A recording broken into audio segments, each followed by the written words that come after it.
Hello my dear students, process കോസ്റ്റിങ്ങിൻ്റെ മറ്റൊരു വീഡിയോയിലേക്ക് എല്ലാവർക്കും സ്വാഗതം.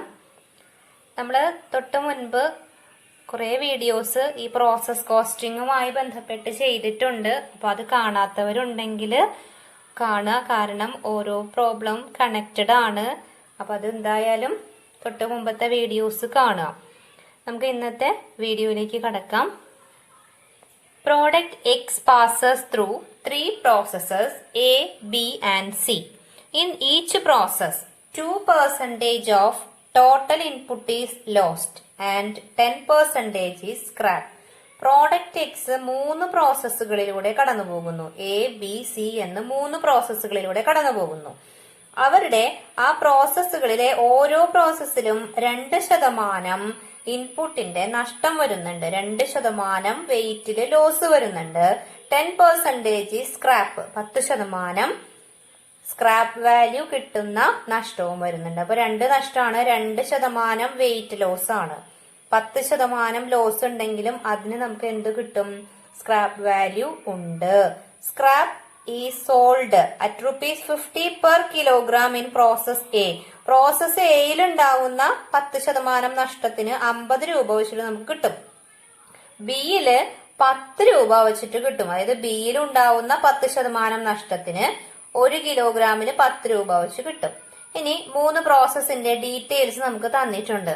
ഇവിടെ നമുക്ക് സാധാരണ ഒരു പ്രോസസ് അക്കൗണ്ട് എന്ന് പറയുമ്പോൾ നമുക്ക് സാധാരണ റോ മെറ്റീരിയൽ, അതുപോലെ തന്നെ വേജസ്, ജനറൽ എക്സ്പെൻസ് തുടങ്ങിയ എക്സ്പെൻസുകളാണ് നമുക്ക് തരിക. ഈ പ്രോബ്ലത്തിന്റെ ഒരു പ്രത്യേകത എന്ന് പറഞ്ഞാല് ഇവിടെ നമ്മളോട് പറയുന്നുണ്ട് പാസ്ഡ് ടു നെക്സ്റ്റ് പ്രോസസ്സ്. കാരണം ഓരോ പ്രോസസ്സ് കഴിയുമ്പോഴും ഔട്ട്പുട്ട് തൊട്ടടുത്ത പ്രോസസ്സിലേക്ക്, എയുടെ പ്രോസസ്സ് കഴിഞ്ഞാൽ ബിയിലേക്ക് വിടും ഔട്ട്പുട്ട്, ബിയിൽ കഴിഞ്ഞാൽ ആ ഔട്ട്പുട്ട് സിയിലേക്ക് വിടും. അങ്ങനെയാണ് ചെയ്യുന്നത്. അങ്ങനെ നമ്മൾ പാസ് ചെയ്യുന്ന സമയത്ത് എത്രയാണോ നമുക്ക് ഓരോ പ്രോസസ്സിലും ഉള്ള ഔട്ട്പുട്ട്, അതിൽ 75% മാത്രമേ അടുത്ത പ്രോസസ്സിലേക്ക് എയിൽ നിന്നും വിടുന്നുള്ളൂ. അതുപോലെ തന്നെ ബിയിൽ എത്രയാണോ ഔട്ട്പുട്ട് വരുന്നത് അതിന്റെ 50% അടുത്ത പ്രോസസ്സിലേക്ക് വിടുന്നത്.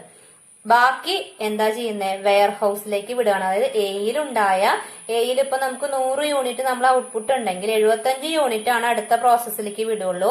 ബാക്കി 25 യൂണിറ്റ് വെയർ ഹൗസിലേക്ക് ട്രാൻസ്ഫർ ചെയ്യാണ്. അതാണ് ഈ പ്രോസസ് അക്കൗണ്ടിന്റെ പ്രത്യേകത, ഈ പ്രോബ്ലത്തിന്റെ പ്രത്യേകത. നമ്മളോട് prepare process account and ascertain cost per kilogram of each process. ഓരോ പ്രോസസ്സിലെയും കോസ്റ്റ് പെർ കിലോഗ്രാം ആണ് കണ്ടുപിടിക്കാൻ പറഞ്ഞിരിക്കുന്നത്.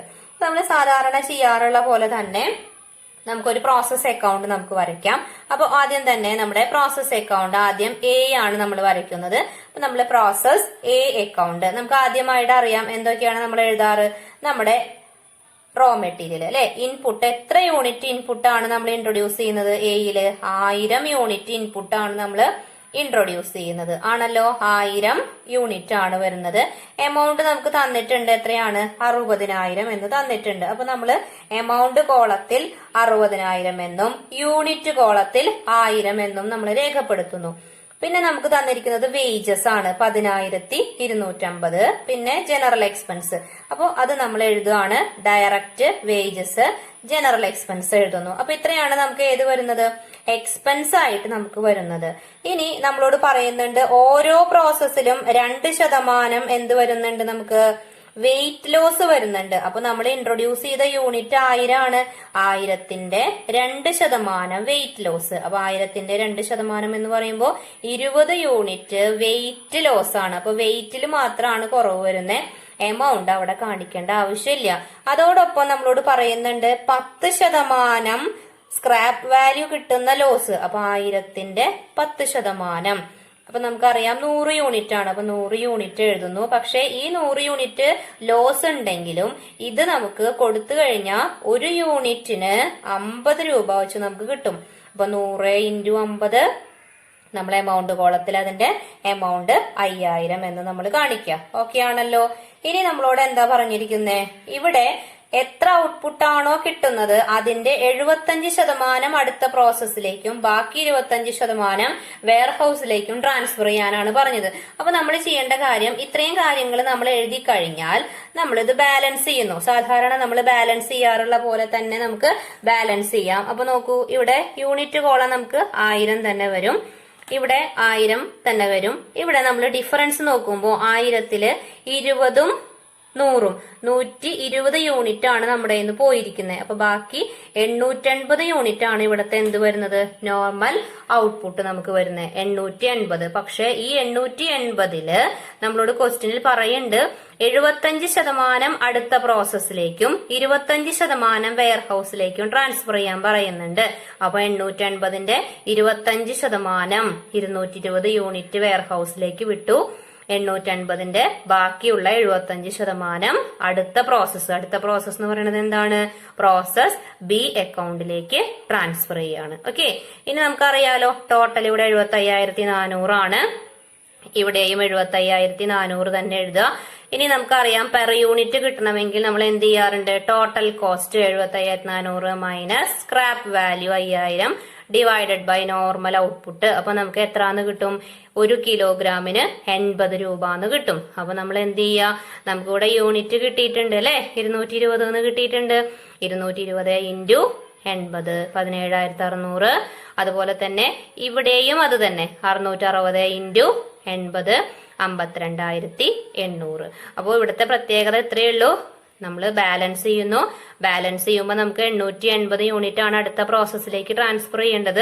ആ 880-നെ ഇവിടെ വെച്ച് നമ്മൾ രണ്ടാക്കുകയാണ്. എങ്ങനെ, 25% വെയർഹൌസിലേക്കും 75% അടുത്ത പ്രോസസ്സിലേക്കും ട്രാൻസ്ഫർ ചെയ്യാണ് ചെയ്യുന്നത്. ഇനി ശ്രദ്ധിക്കുക, അടുത്ത പ്രോസസ്സ് അതായത് ബി എത്ര യൂണിറ്റ് ആണ് നമ്മൾ ട്രാൻസ്ഫർ ചെയ്യുള്ളൂ, 660 യൂണിറ്റ് ആണ് നമ്മൾ ബി എന്ന് പറയുന്ന പ്രോസസ്സിലേക്ക് ട്രാൻസ്ഫർ ചെയ്യുന്നത്. ഇനി നമുക്ക് എങ്ങനെയാണ് പ്രോസസ് ബി അക്കൗണ്ട് ചെയ്യേണ്ടത് നോക്കാം. Next process B account. Process B account ചെയ്യുമ്പോൾ ശ്രദ്ധിക്കാം, നമുക്ക് പ്രോസസ് എയിൽ നിന്നും 660 യൂണിറ്റ് ആണ് ഇങ്ങോട്ട് ട്രാൻസ്ഫർ വന്നിരിക്കുന്നത്. അത് നമ്മൾ എഴുതുന്നു, അതിന്റെ എമൗണ്ടും എഴുതുന്നു. ഇനി നമുക്ക് ക്വസ്റ്റ്യനിൽ പറയുന്നുണ്ട് പ്രോസസ് ബിയില് നമ്മൾ എടുത്തിരിക്കുന്ന റോ മെറ്റീരിയൽ 140 യൂണിറ്റ് ആണ്. എമൗണ്ടും ക്വസ്റ്റ്യനിൽ തന്നിട്ടുണ്ട്. അതുപോലെ തന്നെ ഡയറക്റ്റ് വേജസ്, ജനറൽ എക്സ്പെൻസുകളെല്ലാം നമ്മൾ ഇവിടെ എഴുതുന്നു. ഇനി ഇവിടെ ശ്രദ്ധിക്കേണ്ടത്, നമുക്കറിയാം ഇവിടെ 2% വെയിറ്റ് ലോസ് പറയുന്നുണ്ട്. അപ്പൊ വെയിറ്റ് ലോസ് എടുക്കുമ്പോൾ ഈ യൂണിറ്റ് മാത്രം എടുത്താൽ പോരാ, നമുക്ക് പ്രോസസ് എയിൽ നിന്നും 660 യൂണിറ്റ് ഇങ്ങോട്ട് വന്നിട്ടുണ്ട്. അതോടൊപ്പം ഇവിടെ നമ്മൾ 140 യൂണിറ്റിന്റെ റോ മെറ്റീരിയൽ എടുക്കുന്നുണ്ട്. അപ്പൊ നമ്മുടെ ആകെ ഇൻപുട്ട് എത്ര യൂണിറ്റ് ഉണ്ട്, 660ഉം 140ഉം 800 യൂണിറ്റ് ആണ് നമ്മുടെ ഇവിടുത്തെ എന്ത് ഇൻപുട്ട് എന്ന് പറയുന്നത്. ആ ഇൻപുട്ടിലാണ് 2% വെയിറ്റ് ലോസ് വരുന്നത്. അപ്പോ 800 യൂണിറ്റില് 2% വെയിറ്റ് ലോസ് വരുന്നുണ്ട്. അപ്പൊ നമുക്ക് 16 യൂണിറ്റ് വെയിറ്റില് ലോസ് ആണ്. അപ്പൊ ആ 16 യൂണിറ്റ് ആണ് ഇവിടെ വെയിറ്റ് ലോസ് ആയിട്ട് കാണിക്കേണ്ടത്. ഇനി നമ്മളോട് പറയുന്നുണ്ട് ഓരോ പ്രോസസ്സിലും 10% നമുക്ക് എന്തുണ്ട്, സാധാരണ നമുക്ക് ലോസ് ഉണ്ട്. അപ്പോ 800-ന്റെ 10%, അതായത് 80 യൂണിറ്റ് സാധാരണ നമുക്ക് ലോസ് ഉണ്ട്. അപ്പോ അത് നമ്മൾ ഇവിടെ കാണിക്കുന്നു. നമുക്കറിയാലോ ഈ ലോസിന് നമുക്ക് എന്തുണ്ട്, സ്ക്രാപ്പ് വാല്യൂ ഉണ്ട്. എത്ര രൂപ വെച്ചിട്ട്, 50 രൂപ വെച്ചിട്ട് നമുക്ക് കിട്ടും. അപ്പൊ 80 ഇൻറ്റു 50 4000 രൂപ നമുക്ക് ഇവിടെ സ്ക്രാപ്പ് വാല്യൂ കാണിക്കാം. ഇനി നമ്മൾ കഴിഞ്ഞ പ്രോസസ്സിൽ ചെയ്ത പോലെ തന്നെ ശ്രദ്ധിക്കാം, 660ഉം 140ഉം നമുക്ക് 800 യൂണിറ്റ് ആണ് ഇൻപുട്ട് വരുന്നത്. അത് നമ്മൾ ടോട്ടലായിട്ട് 800 എഴുതി. 800-ല് 16 യൂണിറ്റ് നമുക്ക് വെയിറ്റ് ലോസ് പോയി, 80 യൂണിറ്റ് നമുക്ക് സ്ക്രാപ്പും പോയി. അപ്പോ 96 യൂണിറ്റ് നമുക്ക് ഏതിൽ പോയി കഴിഞ്ഞു, 800 യൂണിറ്റിൽ പോയി കഴിഞ്ഞു. അപ്പോ 800 യൂണിറ്റിൽ നിന്നും എത്ര യൂണിറ്റ് പോയി കഴിഞ്ഞു, 96 യൂണിറ്റ് പോയി കഴിഞ്ഞു. ബാക്കി ഔട്ട്പുട്ട് അവിടെ എത്രയുള്ളത്, 704 യൂണിറ്റ് ആണ് ഔട്ട്പുട്ട് ഉള്ളത്. ഇതിൽ നിന്നും നമ്മളോട് ക്വസ്റ്റ്യനിൽ പറയുന്നുണ്ട് പ്രോസസ് ബിയില് 50% അടുത്ത പ്രോസസ്സിലേക്ക് വിടുന്നുള്ളൂ. ബാക്കി 50% വെയർ ഹൌസിലേക്ക് വിടാനാണ് പറഞ്ഞിരിക്കുന്നത്. 50% എന്ന് പറയുമ്പോ എന്താ, ഇതിന്റെ പകുതിയല്ലേ. അപ്പൊ 704ന്റെ പകുതി, അതായത് 352 യൂണിറ്റ് വെയർ ഹൗസിലേക്ക് സെൻഡ് ടു വെയർ ഹൗസ്. ബാക്കി 352 by process C. Process C എന്ന് പറഞ്ഞ ഏതാണ്? അടുത്ത പ്രോസസ്സിലേക്കും ട്രാൻസ്ഫർ ചെയ്തു. ഇനി ഒരു യൂണിറ്റിന്റെ വാല്യൂ കാണാൻ എന്താ ചെയ്യാറ്? Total cost 79,680 minus scrap value 4000 divided by normal output 704 ആണ്. അപ്പൊ ഒരു യൂണിറ്റിന് 107.5 എന്ന് കിട്ടും. അപ്പൊ നമുക്ക് 352 ഇൻറ്റു 107.5 37,840. വീണ്ടും അതേ എമൗണ്ട് തന്നെയാണ് വരിക. നമുക്ക് ടോട്ടൽ ചെയ്യുമ്പോൾ എമൗണ്ട് കോളം ഓക്കെ. അപ്പൊ ഇവിടെ ശ്രദ്ധിക്കേണ്ട കാര്യം ഇത്രയേ ഉള്ളൂ. ഇവിടത്തെ ഇൻപുട്ട് എന്ന് പറയുന്നത് ഇത് രണ്ടും കൂടിയും എടുത്തിട്ട് വേണം നമ്മളിവിടെ ഇൻപുട്ട് ആയിട്ട് എടുക്കാൻ. അതിന്റെ 2% വെയിറ്റ് ലോസ്, അതിന്റെ 10% നമ്മുടെ സ്ക്രാപ്പ് കിട്ടുന്ന ലോസ് വരുന്നത്. എന്നിട്ട് വരുന്ന ഔട്ട്പുട്ട്, അതായത് ബാക്കി 800 യൂണിറ്റ് നമുക്ക് ഇൻപുട്ട് ഉണ്ടെങ്കിലും അതിൽ ലോസ് ഒക്കെ പോയി കഴിഞ്ഞാൽ ഔട്ട്പുട്ട് അവിടെ വരുന്നത് എത്രയാണ്? 704 ആണ്. അത് മുഴുവനും അടുത്ത പ്രോസസ്സിലേക്ക് വിടില്ല. അടുത്ത പ്രോസസ്സിലേക്ക് ട്രാൻസ്ഫർ 50% ആണ്. ബാക്കി 50% വെയർ ഹൗസിലേക്കാണ് വിടുന്നത്. അപ്പോൾ അടുത്ത പ്രോസസ്സിലേക്ക് എത്ര യൂണിറ്റ് പോവുള്ളൂ? 352 യൂണിറ്റ്. പ്രോസസ്സ് സിയുടെ ഇൻപുട്ട്. ഓക്കെ, ഇനി നമുക്ക് എങ്ങനെയാണ് സി അക്കൗണ്ട് ചെയ്യാൻ നോക്കാം. ശ്രദ്ധിക്കുക, പ്രോസസ്സ് സി അക്കൗണ്ട് നമുക്കറിയാം. തൊട്ട് മുമ്പ് ബിയിൽ നിന്നും 352 യൂണിറ്റ് ആണ് നമ്മളോട് ഇങ്ങോട്ട് ട്രാൻസ്ഫർ ചെയ്യാൻ പറഞ്ഞത്. അത് ട്രാൻസ്ഫർ ചെയ്തു നമ്മൾ. ടു പ്രോസസ് ബി അക്കൗണ്ട് എന്ന് പറഞ്ഞ് 352 യൂണിറ്റ് ട്രാൻസ്ഫർ ചെയ്തു. എമൗണ്ടും എഴുതി. ഇനി പ്രോസസ് സിയിൽ നമ്മൾ ഇൻട്രൊഡ്യൂസ് ചെയ്യുന്ന റോ മെറ്റീരിയൽ എത്രയാണ്? 1348 യൂണിറ്റ് ആണ്. ഇനി അവിടുത്തെ എക്സ്പെൻസുകൾ ഡയറക്റ്റ് വേജസ് 8000, ജനറൽ എക്സ്പെൻസ് 1500, അത്രയും എക്സ്പെൻസുകൾ എഴുതി. ഇനി നമുക്ക് എന്ത് കാണണം? വെയിറ്റ് ലോസ് ഉണ്ട്. അപ്പൊ നോക്കാം, 352 യൂണിറ്റ് കഴിഞ്ഞ പ്രോസസ്സിൽ നിന്ന് വന്നതും 1348 യൂണിറ്റ് നമ്മൾ ഇവിടെ റോ മെറ്റീരിയൽ ഇൻട്രൊഡ്യൂസ് ചെയ്തതും കൂടിയുണ്ട്. അപ്പോ അങ്ങനെ വരുമ്പോൾ നമുക്ക് ഇവിടെ മൊത്തം 1700 യൂണിറ്റ് ആണ് ഇവിടുത്തെ എന്ത് വരിക?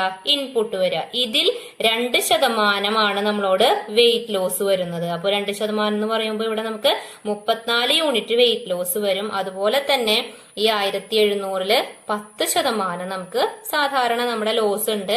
അപ്പൊ 170 യൂണിറ്റ് ഇവിടെ നമുക്ക് സ്ക്രാപ്പിന്റെയും വരും. ഓക്കെ, അപ്പൊ അതാണ് ഇവിടെ കാണിക്കേണ്ടത്. വെയിറ്റ് ലോസ് 1700 യൂണിറ്റിന്. 1700 എങ്ങനെ കിട്ടിയെന്ന് അറിയാലോ? കഴിഞ്ഞ പ്രോസസ്സിൽ നിന്ന് വന്നതും ഈ പ്രോസസ്സിൽ നമ്മൾ ഇൻട്രൊഡ്യൂസ് ചെയ്ത റോ മെറ്റീരിയലും അങ്ങനെ മൊത്തം നമുക്ക് ഇൻപുട്ട് 1700 ആണ്. അതിന്റെ 2% വെയിറ്റ് ലോസ് 34 യൂണിറ്റ്, അതിന് എമൗണ്ട് ഇല്ല. എന്നാൽ സ്ക്രാപ്പ് വരുന്നത് എന്ന് പറയുന്നത് 1700 യൂണിറ്റിന്റെ 10%, അതായത് 170 യൂണിറ്റ്. അതിന് നമുക്ക് സ്ക്രാപ്പ് വാല്യൂ കിട്ടും. എത്ര രൂപ വെച്ചിട്ട്? 1 കിലോന് 10 രൂപ എന്ന് ക്വസ്റ്റ്യനിൽ തന്നിട്ടുണ്ട്. ആ 10 രൂപ വെച്ചിട്ട് നമുക്ക് സ്ക്രാപ്പ് വാല്യൂ കാണിക്കാം, 1700. ഇനി നമ്മളോട് പറയുന്നുണ്ട് കൃത്യമായിട്ട് ഇവിടെ പ്രോസസ്സ് സി എന്ന് പറയുമ്പോൾ നമ്മുടെ കഴിഞ്ഞു, എല്ലാ പ്രോസസ്സും കംപ്ലീറ്റ് ആയി. അപ്പോൾ ബാക്കിയുള്ള എമൗണ്ട് അങ്ങനെ തന്നെ നമുക്ക് എന്ത് ചെയ്യാണ്? നമ്മൾ ഫുള്ളും വെയർ ഹൗസിലേക്ക് 100% വെയർ ഹൗസിലേക്കാണ് ട്രാൻസ്ഫർ ചെയ്യുന്നത്. അപ്പൊ നമ്മുടെ ടോട്ടൽ കോളം 1700 യൂണിറ്റ് കോളം നമ്മൾ എഴുതുന്നു. ദെൻ ബാലൻസ് വരുന്നത് എത്ര യൂണിറ്റ് ആണെന്ന് നോക്കുക. 1700-ല് 34 വെയിറ്റ് ലോസ് പോയി, സ്ക്രാപ്പ് 170 പോയി. ബാക്കി എത്ര യൂണിറ്റ് ഉണ്ട്? 1496 യൂണിറ്റ്. അതാണ് നമ്മൾ എങ്ങോട്ട് വിടുന്നത്? അത് മുഴുവനായും വെയർ ഹൗസിലേക്കാണ് വിടുന്നത്. ഓക്കെ, ഇനി ഇവിടുത്തെ നമ്മൾ ടോട്ടൽ എമൗണ്ട് എടുക്കുന്നു. ആ ടോട്ടൽ ഇവിടെ എഴുതി. ടോട്ടലിൽ നിന്നും സ്ക്രാപ്പ് വാല്യൂ നമ്മൾ മൈനസ് ചെയ്യണു. ഡിവൈഡഡ് ബൈ നമ്മുടെ നോർമൽ ഔട്ട്പുട്ട് നമ്മൾ എഴുതുകയാണ്.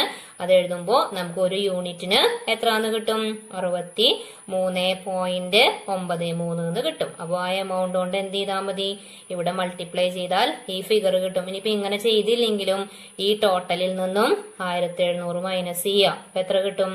95,640. ഇതെന്തായാലും കണ്ടുപിടിക്കണം. കാരണം ഓരോ പ്രോസസ്സിലെയും പെർ യൂണിറ്റ് നമ്മളോട് കണ്ടുപിടിക്കാൻ പറഞ്ഞിട്ടുണ്ട്. പെർ യൂണിറ്റ് എങ്ങനെയാ കണ്ടുപിടിക്കുക? Total cost minus scrap value divided by normal output. അപ്പൊ നോർമൽ ഔട്ട്പുട്ട് 1496 ആണ്. സ്ക്രാപ്പ് വാല്യൂ 1700 ആണ്. ടോട്ടൽ കോസ്റ്റ് 97,340 ആണ്. അപ്പൊ അത് ചെയ്ത് കഴിയുമ്പോൾ പെർ യൂണിറ്റ് കിട്ടും. ഈ പെർ യൂണിറ്റ് എല്ലാ പ്രോസസ്സിലും കണ്ടുപിടിക്കണം. അപ്പോ മൂന്നാമത്തെ പ്രോസസ്സും കഴിഞ്ഞു.